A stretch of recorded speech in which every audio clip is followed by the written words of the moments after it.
nowhere to be found in that game, and I think that is what hurt them the most. That freshman didn't show up out of the two guys that they really need. Reddish, he's been up and down all tournament, but Trey Jones not showing up, I think that was the icing on the cake for them to get eliminated.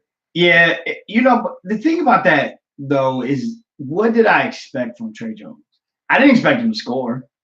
And we already know he can't shoot. Again, like to combine with the fact that they all kind of struggle with the idea of making a jump shot consistently.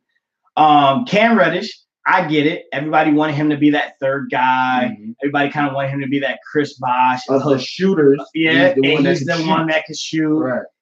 But I never, honestly, when you look back at their season, you never had a game that I can remember, after watching a number of games with them, I can't remember a game where one of their specialties took over and you said, okay, they can rely on that. Mm-hmm. So I didn't feel like they could rely on Cam Reddish. Yes, he's the guy on the floor who you say, when he gets open looks, he's the best option. We look for him to knock it down. Yes, that's absolutely it. But that's not saying much when considering that's your option on that team. Mm-hmm. So when you look at this game and you go, okay, where were you?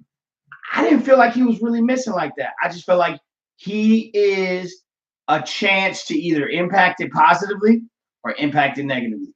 He never showed me anything throughout the season that said he was the type of guy that you're going to be looking at as he is the absolute guy I can count on and knock down a shot. Yeah. Because you know that Zion's going to drive. The ball's going to be able to be worked inside out when you got RJ and Zion. But I still wasn't shocked that he didn't dominate the game. He had some open looks. RJ had some open looks. Zion had some open looks. Zion, to me, still was Zion. They just didn't have enough. Yep. They didn't have enough. They had a great game plan. Just collapsed the middle. But, I guess congratulations to MSU. Here's the thing. As two Michigan guys. We hate to sound like haters, right? As two Michigan guys, I was talking to a guy today at work. I asked him, did he have a team? He was like, no, just, I'm from the South, so I rep the SEC. So he's happy that Auburn made the Final Four, right? Okay. So should we be looking at it that way, like Big Ten is in the Final Four? Or I told him I was a hater, so I wasn't rooting for nobody. I can openly admit it. But should we change our tune and root for them against Texas Tech? Because at this point, you beat the number one overall team. You should have won the whole tournament. So, to that point, this is Michigan State's tournament to lose. Now, is that passive-aggressive pressure? No. Or that is what it is. When I look at the 4 teams left, okay, Auburn's a good basketball team. This is what I think about them, though. They're a good basketball team that's playing really, really well at the right time. Right. Remember, this is a one-game tournament. Yeah. Where you gotta win what 6 games and you're the national champ, 4 games you're national champ, whatever. So at the end of the day, if you hit your stride at the right time, ultimately you could be that team. Yep. So Auburn has a really good chance. But when I look at Virginia, flawed. When I look at Texas Tech's defense is the truth.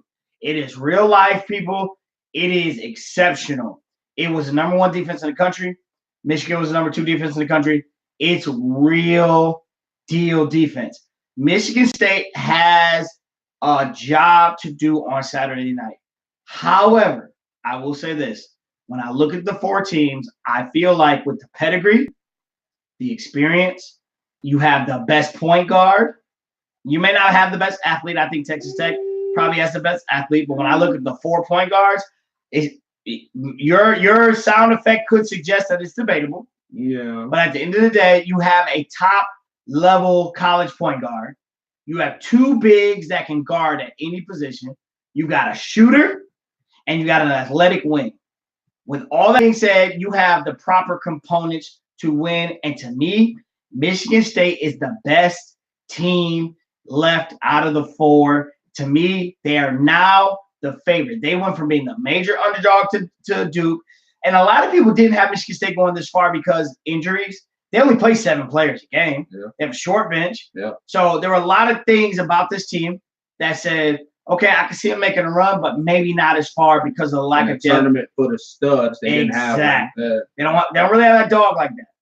But to me, this is the best team left in the tournament out of the four, and this is their tournament to lose. I can understand that, and I agree with you. I think Texas Tech is going to be a hard out.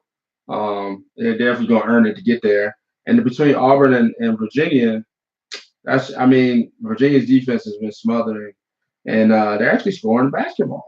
So you would think that matchup would be Michigan State and Virginia in the championship game. Now, I've been one on record not to trust Virginia and things of that nature. Yes, you are. I mean, if you're number one and lose to a 6 team, you got to prove it. And I think in this tournament, they definitely have proven it that they are worthy.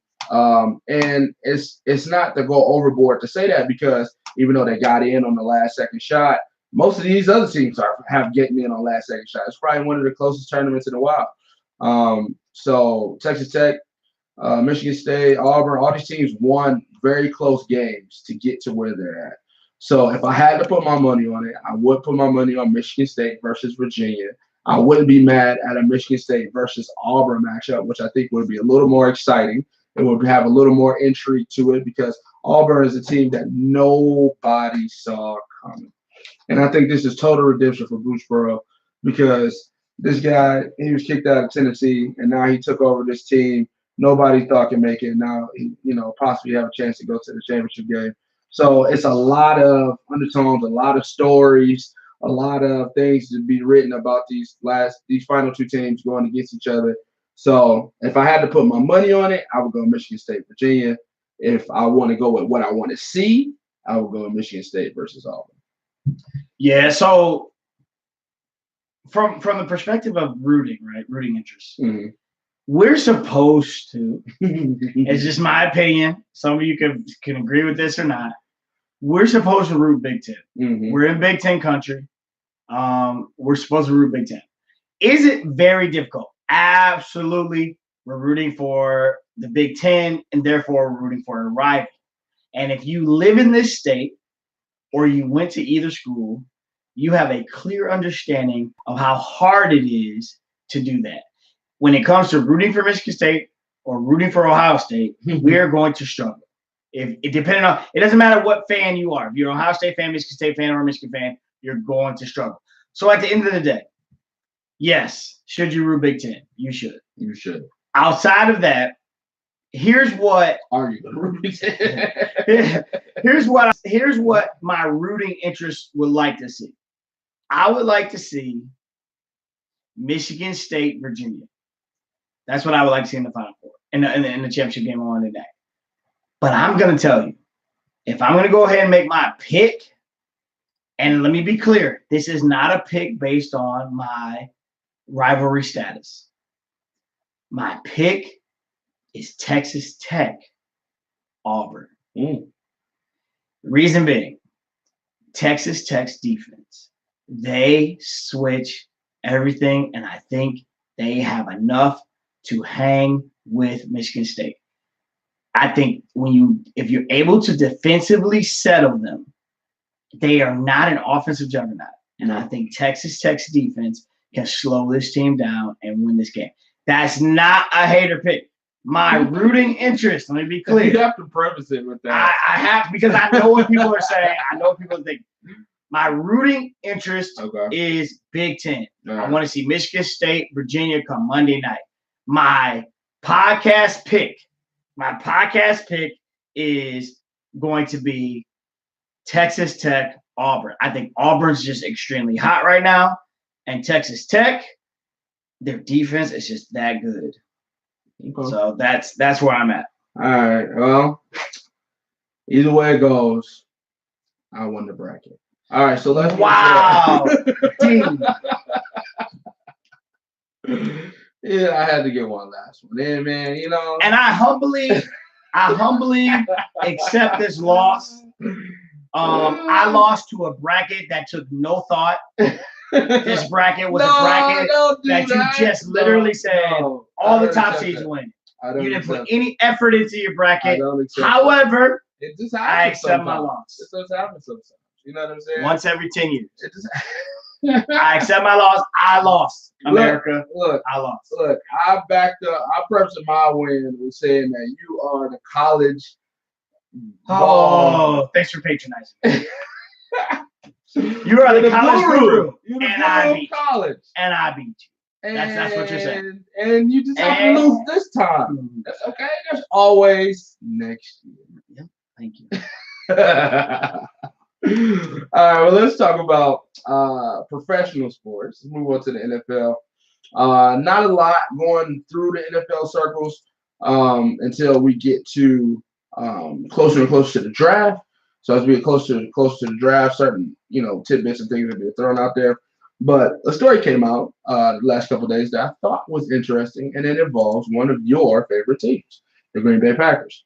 So as we know, head coach Mike McCarthy is no longer head coach Mike McCarthy. He's former head coach Mike McCarthy, who was fired towards the end of the season unceremoniously from the Green Bay Packers. And then since then, they did hire a new coach. His name, I couldn't tell you where he came from. I think Jacksonville's offense, which is even worse. No, it wasn't Jacksonville's. Whose offense did he go from?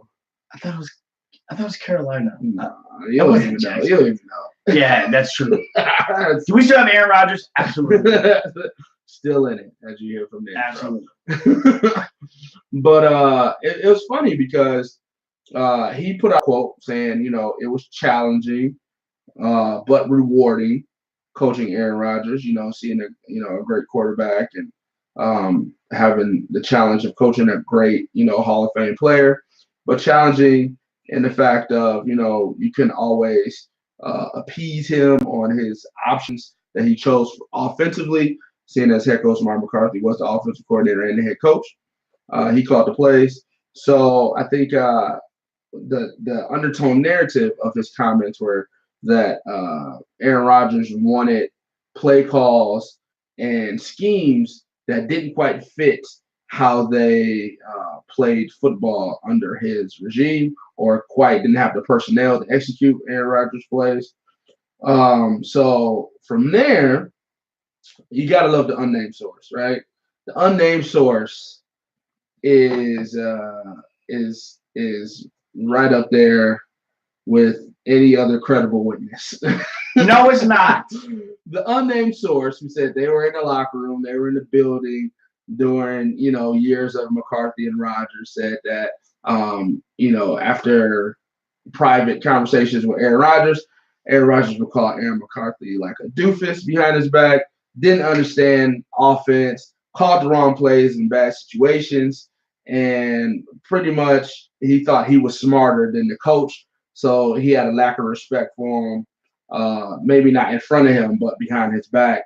And that probably waned on their relation, what happened between the former head coach and the Hall of Fame quarterback. Sir, let me take my position right now. Okay. And let me make it very clear. From henceforth now and forevermore. Okay. I will not acknowledge, nor will I really discuss. I might comment, but I'm really not going to have a discussion about an unnamed source. Well, if unnamed sources are pertinent to information, unnamed sources are cowards. Yes, absolutely. If you're going to source it, say it. We're not talking about a government conspiracy. We're not talking about national security, where your anonymity is important to our survival. If you want to go on record, go on record. If you don't, then don't. You miss me with this anonymous source. Now, as far as Mr. McCarthy is concerned, Coach, I hear what you're saying. Please stop airing your dirty laundry. You look like an upset person. You look sad. You got let go. Now you want to comment. And I'm going to be honest with you. When you have a player like Aaron Rodgers on your team, I would expect that Aaron Rodgers is going to challenge things at times. I would expect that Aaron Rodgers is going to want to call his own plays at times. Okay. I would expect that you're going to have some moments where you and Aaron don't agree. Okay. But to come out and make that statement in public like that, and you're not even the coach anymore. You wouldn't do this when you were the coach, but you want to do it when you're not the coach. I mean, he can't say anything when he's the coach. It's a bad look. You look like a sourpuss right now. And It's not. This is vintage. Let's find something on Aaron Rodgers. Why is it that every time someone comments about Aaron Rodgers, they're an anonymous source? Yes, you guys offensively never have a legit running back. Offensive line gets hurt every year. And your defense loses their corners every year. Somehow, some way, for the most part in the last few years, minus last year, but you were still in it at the end, you find a way to make the playoffs, which tells me there's a reason for that. This man gave you 16 games last year, of which 8 to 10 of them were on a bad knee. And here it is. This is what you're going to do. I cry foul here. Penalty, flag on the play. I expect for you guys to not agree, but your offense at times last year was questionable. Your play calls were questionable. Your route concepts, questionable. You should have been doing more with him. The offense should have been more innovative. And I'm sorry, but anonymous sources don't move. Okay. So I'm CBS.com, right? Reputable source of NFL knowledge. Yep, and they're going to quote the anonymous source. So no, I guess this is something I never knew. Maybe you knew it as Cheesehead Nation. So so they said they acknowledged McCarthy's buffoonery, right? Mm-hmm. But they also said A-Rod was petty to the fact that I guess McCarthy was working for the Niners when A-Rod was getting drafted. And McCarthy passed on A-Rod, a kid from Cal, to go to the Niners, and he sat in the green room. You know the story, until Green Bay picked him towards the end of the draft.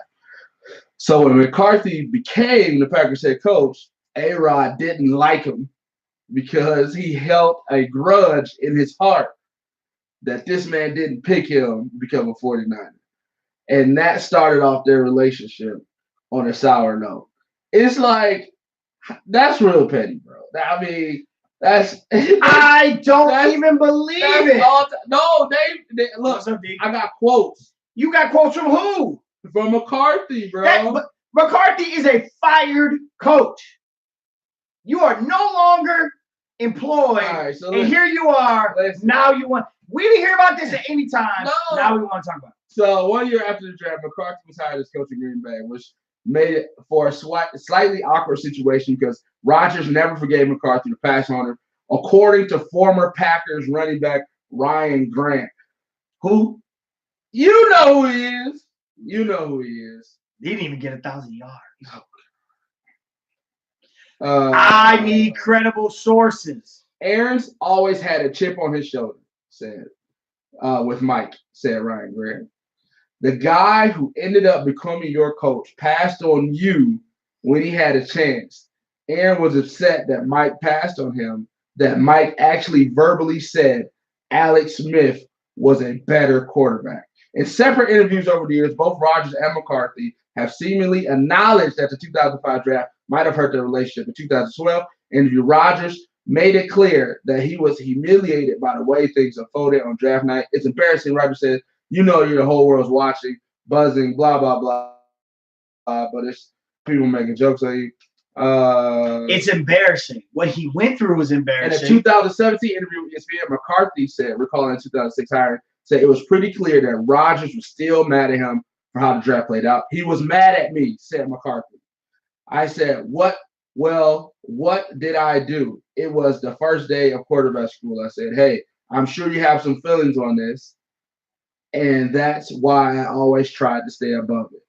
Once Rodgers became the Packers quarterback in 2008, nobody talked about it again. Rodgers didn't respect McCarthy because he felt like his coach had a low IQ. Mike has a low IQ and that has always bothered Aaron. Sources say. Congratulations on getting yourself a story. Congratulations on making all the talk shows this week. The lowest IQ, if not the lowest IQ of any head coach. Is this quoted? That's what he's reported to say. Is this everything quoted? else was out of his mouth? None of this the is low quoted from IQ Aaron stuff Rodgers. was reported. Thank you. So him being butthurt about being not picked, that's real talk. Okay, that could be real talk, and I can see why you would be. But I'm supposed to believe that he spent the first 8 years of his career, including winning a Super Bowl, I'm supposed to believe that he's been great. He's been upset about this all this time, and that he's been playing under a coach for all this time with the chip. And this is the first that we hear about it. I'm supposed to believe that this has been an issue this entire time. If this was a real issue, there's no way they survive all this time before he gets fired. Let's just call this what it is. It was time for McCarthy to go. Let's just call it what it is. It was stale. It was growing old. Did you feel that as a Absolutely. They were not being innovative on offense. Okay. They were running the same stuff. Ball out of your hands quick. You get in. Like I said, these guys have major injuries, what seems to be every year. Ty Montgomery is a running back. He wears 88. Clearly, he was not drafted for that. And then he took the ball out there. So. Thank you. Okay? Like, not the smartest IQ player you put on the field. Right. Smart IQ. Let me guess. Sources say Aaron Rodgers was upset about that too. I'm sorry, but I cannot imagine, and maybe I'm limited here, but I need to hear the words coming out of the man's mouth. Because right now, this sounds like anonymous sources, and you're expecting me to accept for the 8 years the chip has been so much so that you've gone out every week and builds and played and builds and been upset with your head coach. And builds. People one last thing I want to be mad at Aaron Rodgers. All right, McCarthy's play calling was so bad that last season Rodgers changed a third of the plays in the huddle. You believe that? No. Okay. Again, now listen. Do I believe he changed plays? Do I believe he made audibles at the line? Absolutely. Do I believe it was because he was mad at the coach for something that happened 10 years ago, 13 years ago? No. Do I believe that? Who's your source? How did you land on a third of the plays? And hush falls over the crowd. Bleacher Report's Tyler Dunn. That's the source.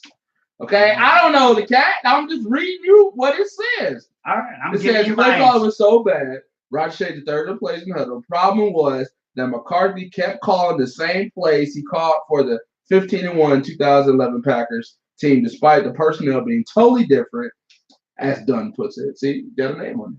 McCarthy believes that it was his system that he had brought the team so much success and that it would work whether Rodgers was throwing the studs like Jordy Nelson and Greg Jennings or an assortment of unimproved rookies. I'm glad he believed that, but here's what we know.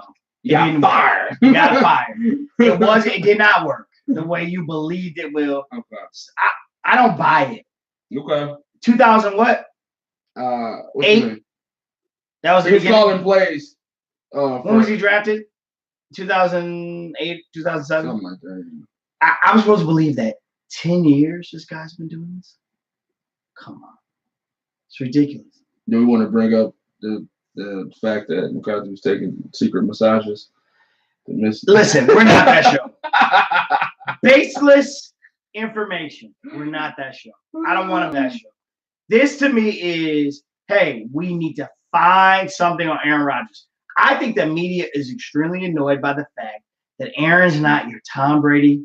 He's not your Peyton Manning. He's not your open up, talk to you quarterback. He's not that guy. So now this is what we're doing. It's April 4th, people. And a story comes out today, and Mike McCarthy's upset. Mike McCarthy's airing his dirty laundry. Yeah. On April 4th. Yeah. So valuable. I believe every single thing. Says the Lions fan. I believe it all. Says the Lions I believe that Aaron Rodgers is a diva. I believe he's a butthole. I believe that he made this coach a living hell his tenure there. I believe that he thought he was smarter than the head coach. I believe it. I believe it. I believe it. Now, I also believe that Mike McCarthy probably was a dope. In some sort of sense. I don't think it was, some coaches deserve to be around for a while. I remember seeing the topic of John Calipari. He's got the lifetime deal, right? Yep. do coaches deserve lifetime deals? I don't think coaches not deserve, but it's you really on a slippery slope once you get to year 10, 11, 12, and this coach has shown himself not to evolve with the league. There's coaches like, even though I give him a hard time, Andy Reid, Bill Belichick, John Harbaugh. These coaches evolve with the league. That's how they keep their tenures. Mike McCarthy wasn't one of those coaches that evolved with the league. He actually devolved. He actually stayed in one playbook no matter what the personnel. He didn't look at his team and didn't formulate and then put his players in the best position. So I understand how that can be maddening to a player like Aaron Rodgers. But on the other tip, you are the player. Even if you're Hall of Fame, you're the player, and you still got to give the coach some kind of respect. And for you to undermine him at any turn that you can just makes it hard for him to do his job. Why not go to management? Why not go to the GM? Why not go to the owner and voice your gripes there? Why demean the man in front of his troops? That's all. All right, says the man who believes the reporting. Okay? There's not an ounce of you that believes that Aaron Rodgers was disrespectful. No. Why wouldn't you go to management? And why wouldn't we know about it? We've never heard this. I can't believe it. All these years. They say it? Like, all these. Listen, here's what was said. McCarthy said, yes, there was difficulty. McCarthy said the firing was a debacle. Okay. Everybody else's reporting is filling in the blanks. We have no quotes from McCarthy, no quotes from Rodgers that support 100% what these people are reporting. Listen, you are being a homer right now. As a Lions fan, you want to believe this. You're speaking in definitives. I can see if you were saying, if this were true, then I think it would have been good for him to go to the front office and da-da-da-da.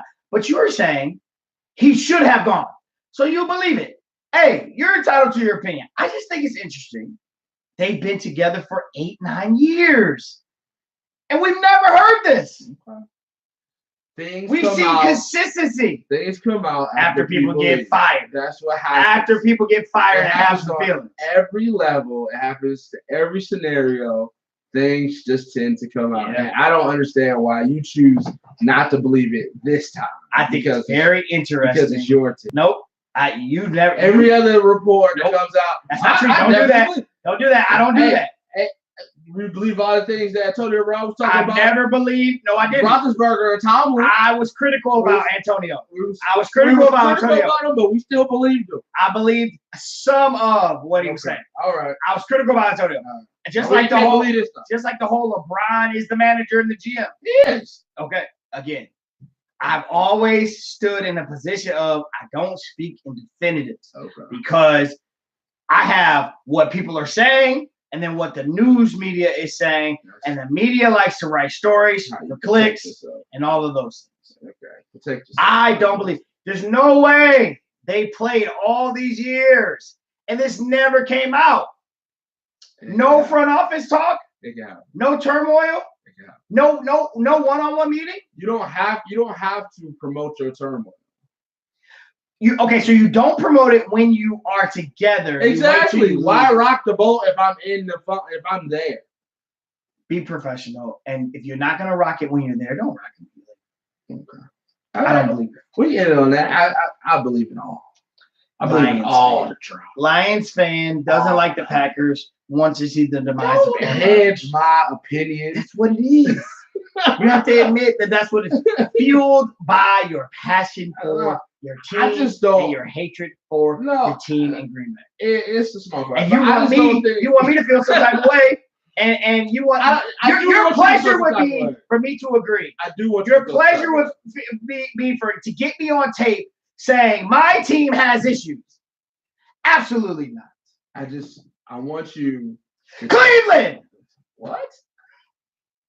Browns fan this year. Packers. Both teams. Not a Packer fan this year. Both teams beat the Lions. We dropped the Packers. Nope. They're still my second team. Drop the Packers. We're gonna beat the Lions again. Just the Browns. Beat the Lions. You heard that exclusive. Beat the Lions again. Just the Browns. You're being a homer. Don't change the subject to the Browns. I think you're my trying to. No, my last bit before I drop it. I want to drop it.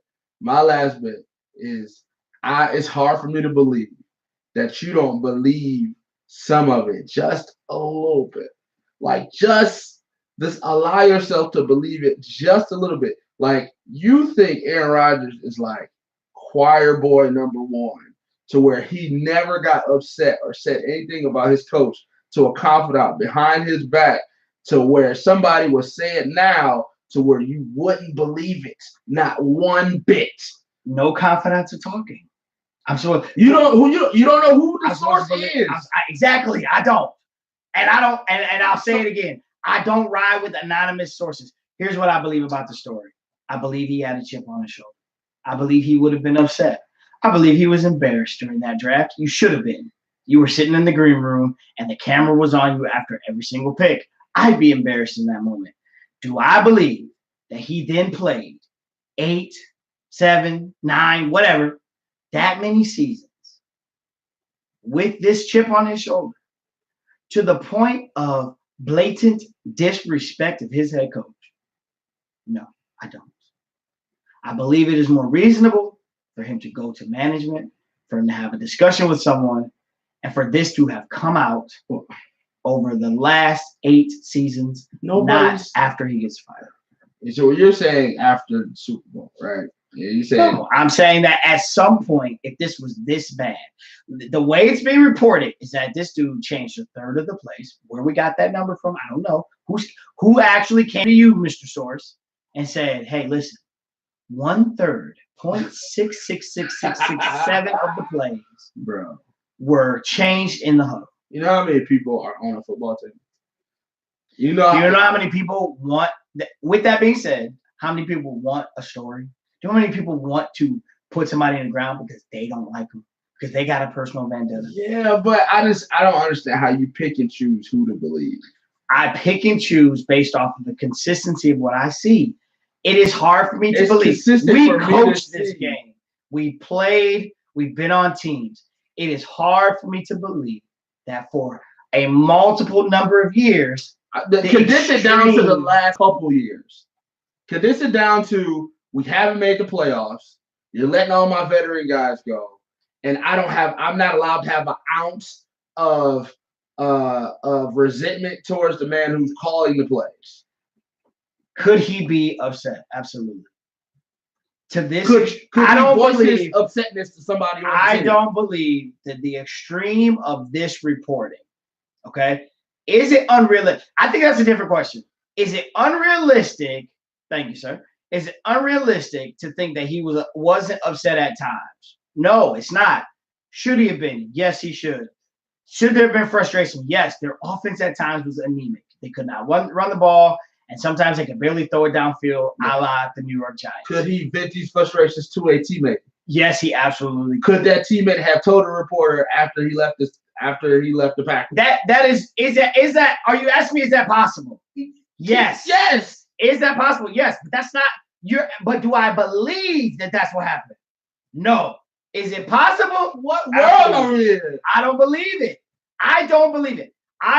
To me, the story sounds like it's been happening for years. It's been happening since he was drafted, since McCarthy became the head coach.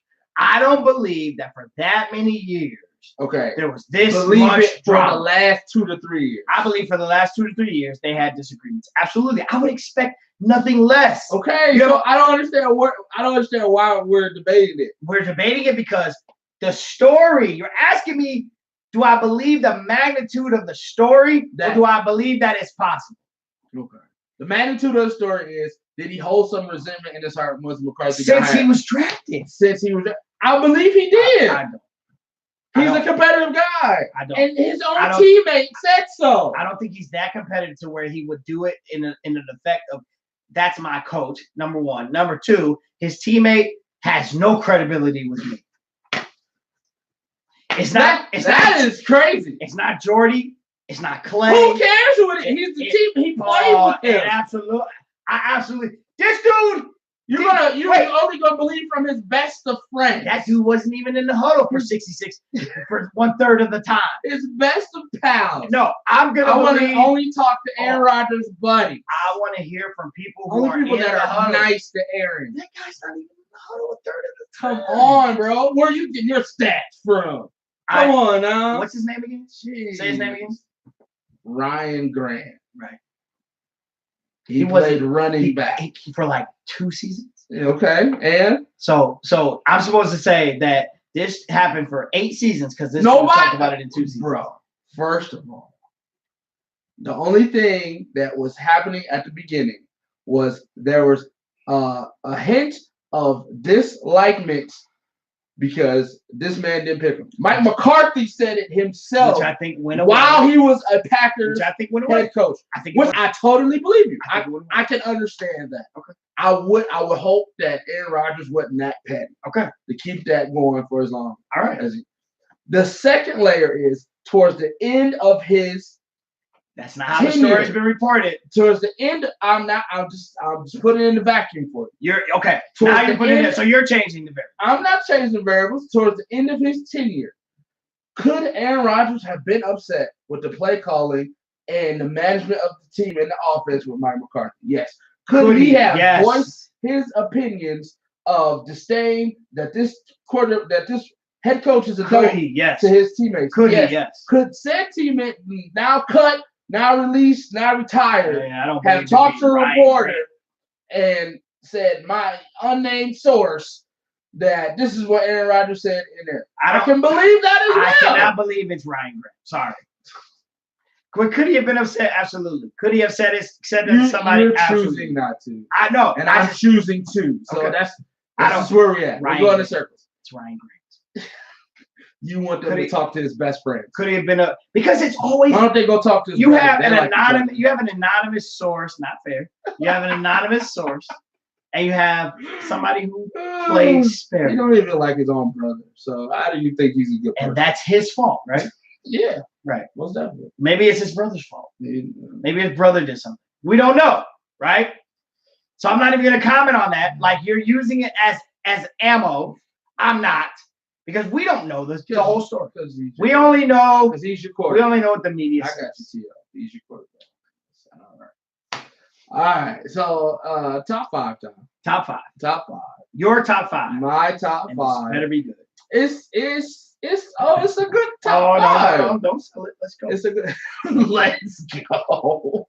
All right, so my top 5, my personal top 5 are, we're getting towards playoff time in the NBA. Okay. Teams are getting, position wise. Some teams really want to make a long run in the playoffs. Well, all of them do, but some we expect to. Okay. Right. Okay. So my top 5 are the top 5 role players that need to step up in the playoffs for the team to make a deep run. So these are my top 5. Safe. This is safe. How is it safe? There's no debate here. How do you know? You didn't even hear anybody. No. What determines the safe list is basically you pick a list where I can't put holes. Okay. Top 5 guys that need to step up for the team to be successful. Yeah. And in the order of most importance. Is that what you're saying? So number 5 is number 5, but the number 1 guy is the guy that it needs to step up the most. Yeah. So how I think so from 5 to 1, 5 is like a team that we really don't expect to go far, but these people need to do something to help them. And then the 1, 2, 3 guys are the teams we expect to try to break that glass ceiling, and they need these guys' helps to really do it. So some of your top 5. So one of the variables in your top 5 this list is the team. No, it's just a progressive. No, it's a progressive list. But it's a progressive list of who needs to perform. But the team, we have to consider where the team is. I guess so. Okay. Still safe, but okay. All right. So the top 5. I feel like you're just coming at me because I went at you, but it's okay. I expected you would feel that way. Top 5 role players that need to step up in the playoffs for a team success. At number 5, at the top 5 players that need to step up. I have the whole roster of the Indiana Pacers because they're all role players.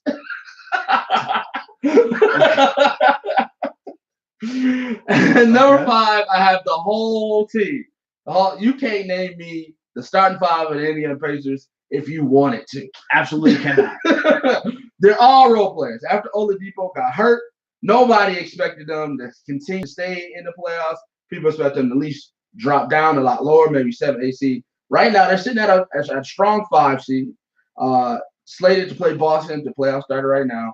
I put the whole team in there. If they want to beat the Boston Celtics, they need to have a whole concerted effort to not make this season a waste. Now, some people already threw them away. Now, this is probably one of those teams in there that can probably go on a run. They can probably get Boston because Boston isn't clicking on all cylinders right now. And that would be a shocker if they move forward. But if they all work together, it could get done. So number 5, top 5 role players that need to do it is the whole Indiana Pacers team. They're all role players. Okay. All right. So at number 4, I have Enes Kanter. All right. He was cut or not cut. I guess he was a part of the release and pickup, the buyout with New York. But I think he was cut. I don't think he was bought out. I think he was cut by New York. Ended up getting picked up in Portland just as a backup center. Nurkic is out now. Yep. The top center there, he had a plus minus of like 20 when he was on the court. He broke his leg, something gruesome. Watch it on Twitter if you're into that kind of thing. Nope, I'm not. You are. I watched it.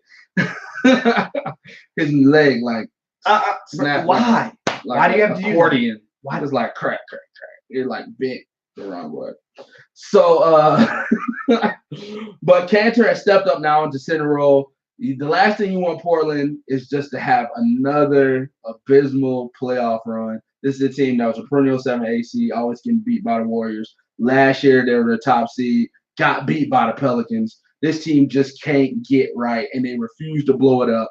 So maybe, just maybe this year, they can do something, but they need more than Dame Dollar and CJ McCollum. So I put Enes Kanter at number 4. Right now, the last few games, he's averaging 20 and 13. So he's in there doing his thing. So hopefully it's not a big blow losing Nurkic. And hopefully the Trailblazers can win a playoff series for the first time in a long time.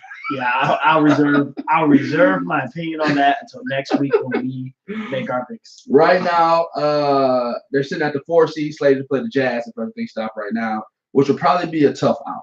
So they need the help of Kanter at number 4. At number 3, I'm going Joel's favorite.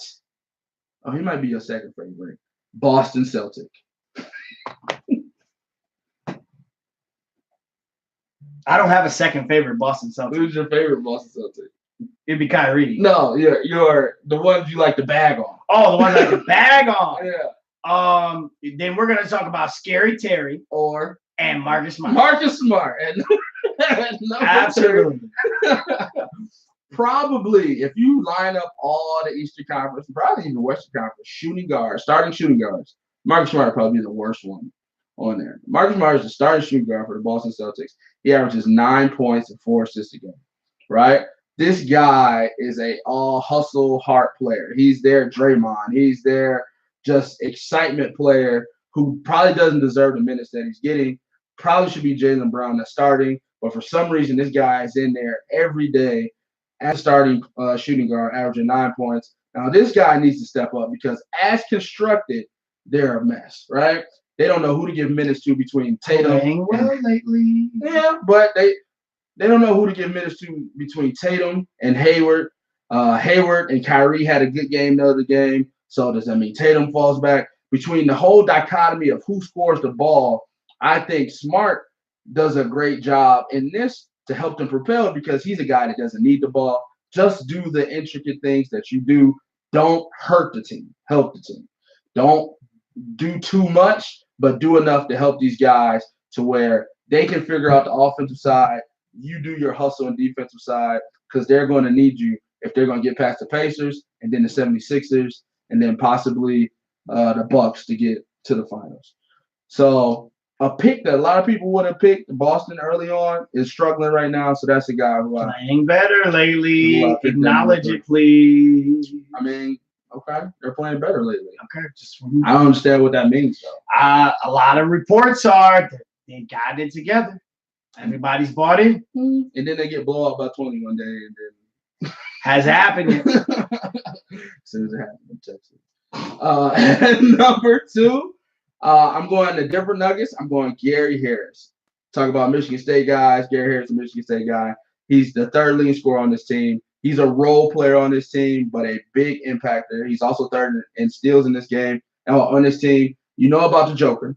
Yep. You know about Murray, who's coming up, a good point guard. Yep. So Gary Harris has to be the 3rd guy because you don't know no other name on that team. They cut IT's minutes because he's not gelling. So you need a 3rd guy, especially in the West, especially if you want to move forward. They lost to the Warriors, so they have no chance. They got a small chance, but really no chance for that number 1 seed. So you're looking at, if you're Gary Harris, you want to have productive minutes, productive numbers, because your matchups moving forward is probably Russell Westbrook in the 1st round, James Harden in the 2nd round, and Klay Thompson in the 3rd round. My Lord. So this kid has a lot of defending and big shots to make if the Nuggets actually want to contend for a Western Conference championship. At number 1. And number 1, this is. Oh, have you guys noticed that I haven't said anything? I know it's been really pleasant. Safe. It's been really pleasant. Safeness. At number 1, I'm going Chris Middleton of the Milwaukee Bucks. You know Giannis. You know Bledsoe. But this guy, Chris Middleton, he can score. He can defend. And with all the injuries on the Milwaukee Bucks, all the people that's picking the Bucks to make the NBA Finals, you need another guy that can do everything. You need a 3rd guy if you're actually going to compete for the title. And Middleton is the guy. 1st-time All-Star. He picked his teammate. No. He picked his teammate. Check us out on SoundCloud and iTunes. We're going to check that episode out. Giannis is kind of hobbled right now, but he's still playing through a bum ankle. You need this guy to keep going until you get Brogdon back. Tied with Philadelphia right now. Yeah. Until you get Brogdon back, until you get these guys back in the rotation, you need that 2nd guy, the pace guy that can score buckets, play big defense. He played well in the playoffs last year, but this is his unrestricted free agent year. So, young man, if you want your money, you got to ball. And if the Bucks have any chance of getting to the NBA Finals, he has to step up. It can't be all Giannis. So those are my top 5 guys that need to step up in the playoffs. Joe's going to call it safe, and that's all I got. You're absolutely right. I'm going to call it safe. Okay. Now, here's what I will say. You got something to say? I will say this. The list is good. I think it's a good list. I would move up the Pacers. If I took your same 5, I think you're right on the money with 1 and 2. I would put the Pacers at 3, just because I think they're the one team that, from an expectation standpoint, they don't have their star. Oladipo's done for the season. So I think with that impact being so great, I think for them to even have a chance, there's an absolute everybody needs to step up mentality that has to go there. Okay. But so I think just the power of that kind of bumps them up. But your 1 and 2, I agree with. They're the obvious selections, and your list is safe. Now that was just a straight hate right there. Prior to that, I still think it's safe. But no, I would move Indiana up on the list. I think the list has the right components. I think everybody on the list belongs. I move Indiana up a little just because, again, they don't have that superstar. But I think with the way Boston's playing of late, they would be the number 4 seed on that list. But I think your first 2 seeds are absolutely important. And I think the Chris Middleton piece is huge because, like you said, a lot of injuries on that team. They are banged up. Giannis is banged up. Obviously, these guys are going to turn it on the playoffs. Obviously, they're going to give you everything they have in the playoffs. But I absolutely believe that he cannot do it by himself. Somebody's going to make an outside jump shot because he doesn't make many of them. Actually, he started the game like pulled up for 3 once. I was like, okay, I see. Hey, the guy's not shy. Now, he's not going to just stand out there and go, okay, I'll let you play 4 feet off of me. I know you want to shoot. He will shoot. Got to take the shot. Once he becomes consistent in that area. Takes the shot. But yeah, I appreciate your comments on the list. No, I will still say, absolutely. absolutely. So I expect you to bring it next week. Like, of course. Fire. I think every week now we're both expected to bring it because now we're just going to go tit for tat. A la the reporting out of Green Bay. First of all, you're going to have a chip on your shoulder, and we're going to go the next 8 years. I'm not Aaron Rodgers petty. And you're going to complain to somebody else and not me. But even if I do it, you're not going to believe the report. So I can say whatever I want. Yeah, if the source is anonymous and I hear it, I'm going to come to you and go, is this true? Is reporting true? I'll be like, no. Give you an opportunity. Then you're not gonna believe it either. I'm not gonna believe it. There you go. I do not accept anonymous reports. All right. Well, we all look forward to your list next week. Let's finish off with the association. These guys are getting ready for the final playoff pushes, especially here in the Eastern Conference. Let me pull up their standings as we speak. But I know a lot of folks wanted us to talk Pistons talk. It's Pistons talk. Little local, talk here or there. So let me pull up the standings. Right now, I believe they're sitting at 6. Oh, excuse me. Change tomorrow. I think when I saw the graphic this morning, they have like a 90% chance to make the playoffs.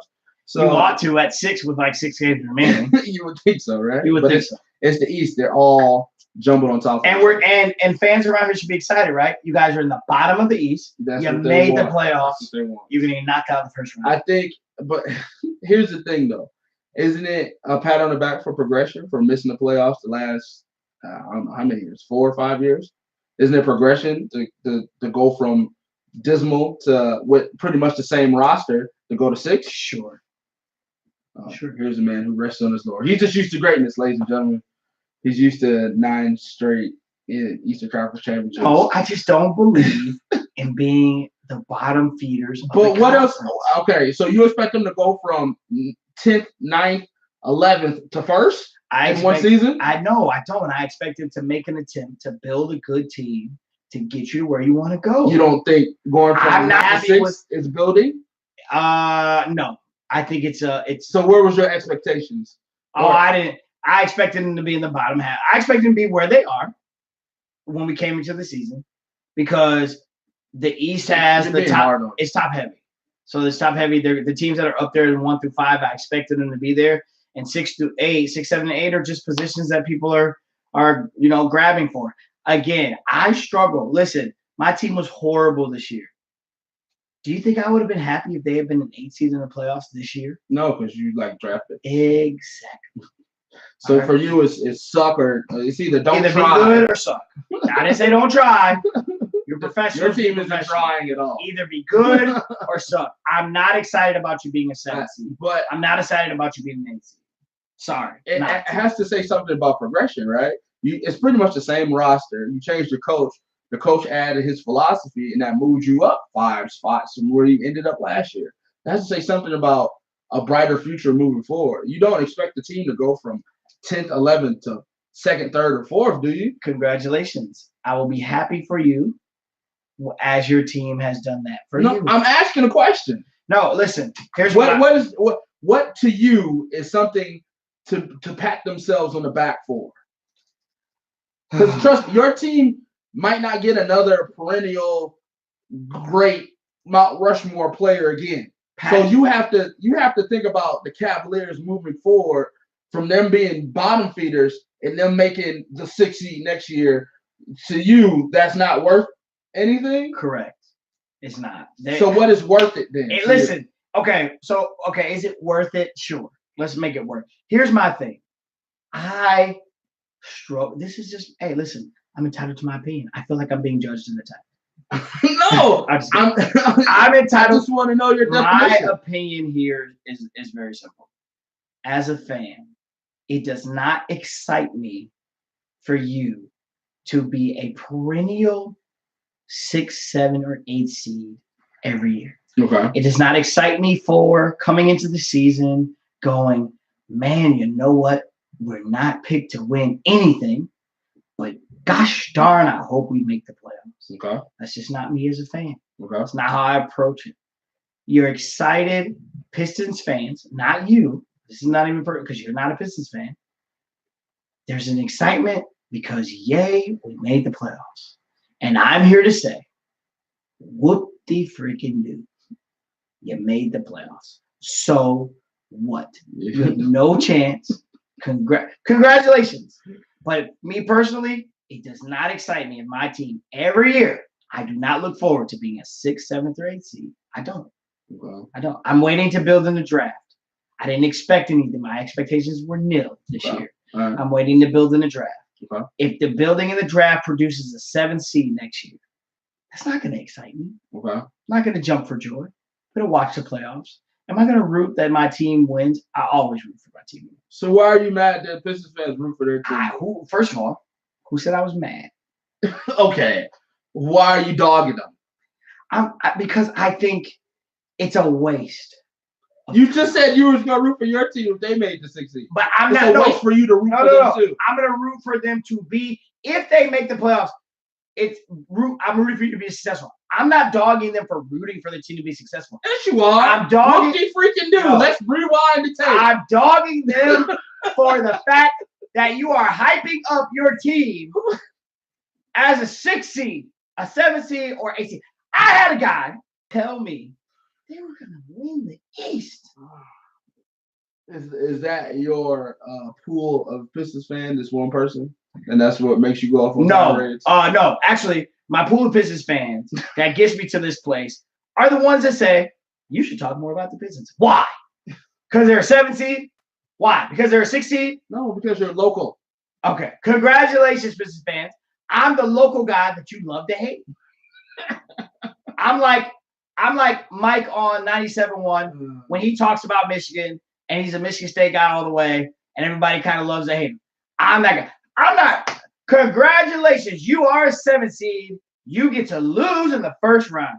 It's just, I feel like on purpose, on purpose, you are actively choosing not to recognize progression because, and you still have yet to give me any sort of scale of what you think this is supposed to go on. If they finished 10th last year, what do Pistons fans get to pat themselves on the back for and enjoy their team for? What seed does that for you? Enjoy your team when they have a chance to win a playoff series. Okay. When they have a chance to win a conference. Okay. When they have a chance to win in the finals.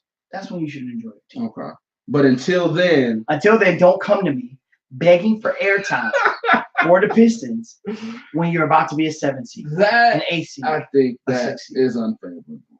I think you're being a jerk on it. Hey, I'm taking on my radio personality is taking on a life of its own. It's just it has to be progressions to this. If you were in the bottom basement and then you get a new coach, same team, and you move up several spots and you make the playoffs, that's a step forward. Then next year you go from a 6th seed to hopefully a 5 or 4 seed. That's a step forward. And then I'm continue for to see the progression of your team. So it's just supposed to be like, I am going to totally ignore you until you're worth me cheering for you to win a championship. I never said totally. That is a fair weather fan. I never said totally ignore. You're so. I said you're so stretched in the between all your favorite teams. If the Cavs get, you don't know how to be a real fan. If the Cavs get to the 8th seed, and you're gonna watch them, and I'm gonna root for you, and you're gonna root for them. Absolutely. So, but does that mean our 16? And they're gonna watch them and root for them. Nobody said that they don't. But that's not what I'm not saying. Do nobody cares. So watch them. Root for them. Nobody cares. I'm not saying you can't. Watch them. Root for them. But are you going to root? All for not. But every year, are you going to root for them? This is the first year they made the playoffs in like 5 years. Can there be? It's teams. Can there be some happiness for progression? I think that there are teams every year, and the Pistons are one of them. Every year. Yay, go Pistons. You're gonna be an 8th seed. Why? Either be in the NBA, either be bad and get a good team, or be good and enjoy it. My story changes when we go to football. I've never seen because it's different like this before. You're being a jerk off right now. Hey, call it what you want. All right, so we know what the top of the bracket is. All right, top of the standings. Bucks, Raptors, Sixers, Celtics. That doesn't seem to move. The Pacers and the Celtics are actually tied. They're both at 47 and 32 for the 4-5. So that matchup depends on who gets home court advantage. So we'll start from 6 and below. So we know 1 through 5 is going to be Milwaukee, Toronto, Philadelphia, the Sixers. Philadelphia, the Celtics, and the Pacers. Okay. Right now, the Pacers and Celtics are slated to play each other. And then 1, 2, 3, Bucks, Raptors, 76ers. So as that breaks down, at number 6, as we speak right now, at 39 and 39, is the Detroit Pistons. At number 7, at 39 and 40, is the Brooklyn Nets. At number 8, in the final seed, at 39 and 40, is the Orlando Magic. Sitting right outside the cusp is the Miami Heat at 38 and 40. And I believe the Hornets are they got a percentage to get in, but they're probably too far back at 36 and 42 at number 10. So it's really just the order of Pistons, Nets, Magic, and if the Heat make it. What if anything intrigues you matchup wise? I mean, that 8 seed gets to play the Bucks. That 7 seed gets to play the Raptors. That 6 seed gets to play Philadelphia. Let me just apologize right now. Okay, you don't care. All right. When you get to the next topic. No, because when you get to the you West, don't care about winners. I think that it is more intriguing to look at the 6, 7, and 8 folks out west, because I think that there is potential for one of those seeds to upset someone in the first round. Okay. But when you look at the East, I just don't believe that any of those 3 seeds, 6, 7, and 8, I don't believe they have a fighter's chance. So let me be clear, because now you can't say it's just me hating on the Pistons, because I'm saying that about all 3 teams. In the East, I don't see it as very intriguing with the matchups the way they shake out today. I don't know if there's a different scenario. I think the most intriguing matchup in the first round is the Indiana-Boston series, because we're still kind of waiting on Boston overall to just be consistently good, which everybody kind of thinks it's happening. They've been good the last couple games. Yes, they have, which everybody kind of thinks it's happening now. People believe it's coming together. And can Indiana withstand life without Oladipo? They've stuck around. A lot of people said Indiana is done when Oladipo got hurt. They've stuck around. To me, that's the most intriguing series in the first round on the East, in the Eastern Conference. I don't think the 6, 7, or 8 seeds in the East have a fighter's chance. And when I say fighter's chance, I mean winning the series. I think, can those teams get a game? Absolutely. But win the series? Absolutely not. Now, when you go out west, I believe that the Thunder being down there, who else is down there? Spurs are down there. I'm sorry, East. So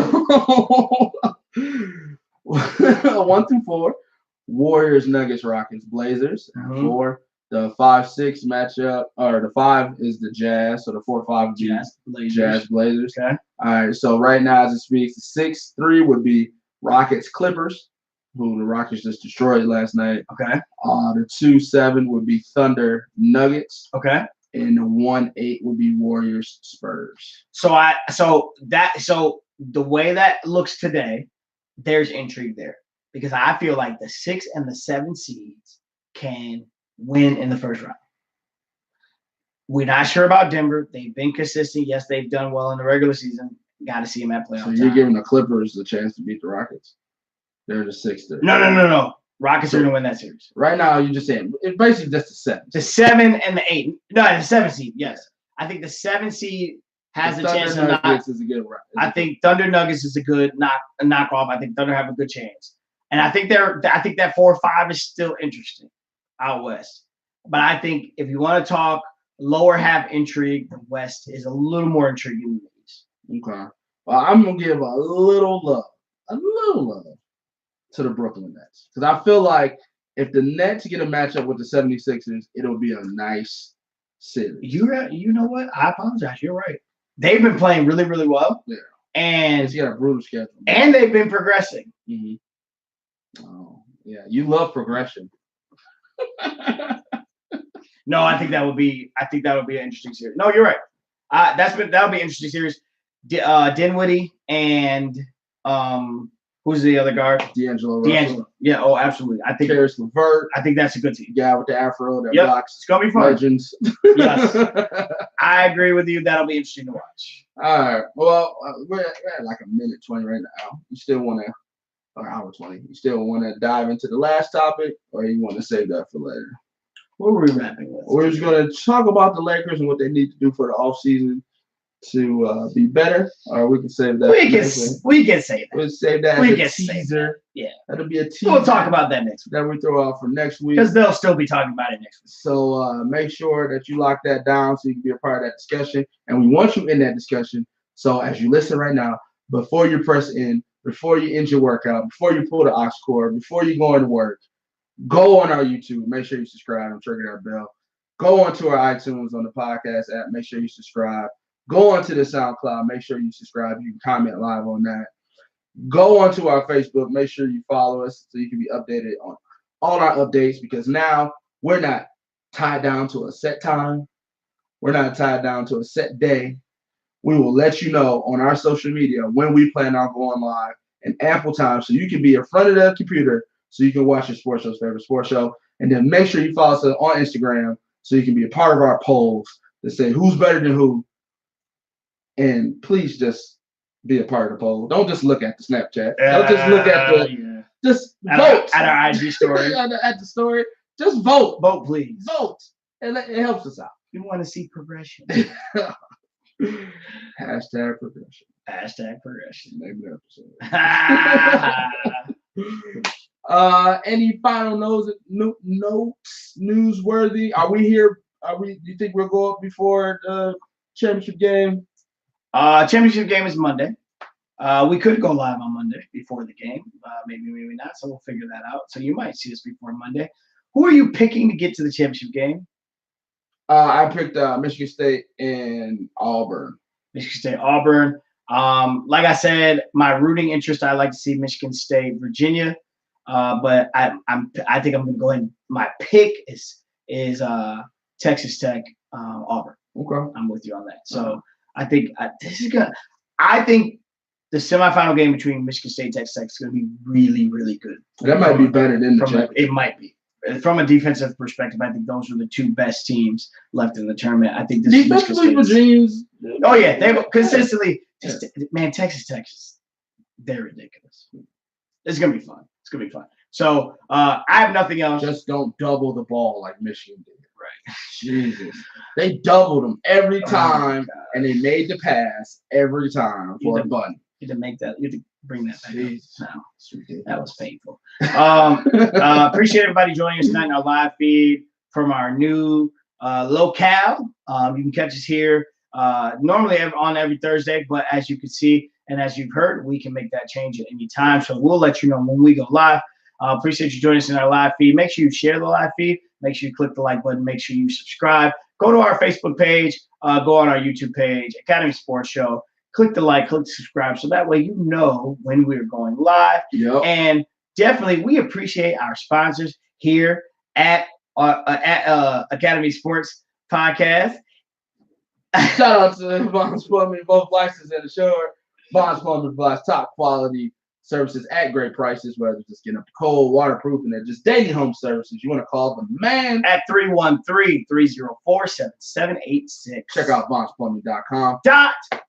To see that map of all the areas that they service. If you are in that map, check out the quotes function. If you just want to speak to a person, the number is 313-304-7786.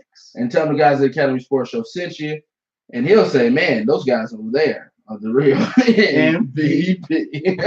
Nice. Flip it on that top. Nice. On our podcast. So we appreciate you guys for your patience. And if we come up late or if any announcements need to be made, so we appreciate that. And then and still as family, shout out to Audio Wave Network. We appreciate them giving us the alley-oop and helping us out throughout all the years of service that they gave them to us. We just tried to do a little something on our own time, on our own dime, and we definitely appreciate their continued partnership here with Academy Sports Show. Anything else you want to throw out there, man? That's it, man. Enjoy those games this weekend. Go Big Ten, and we'll see what happens.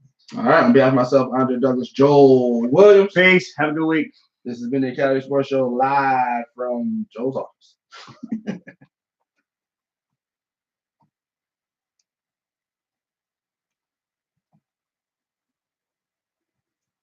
All right. So,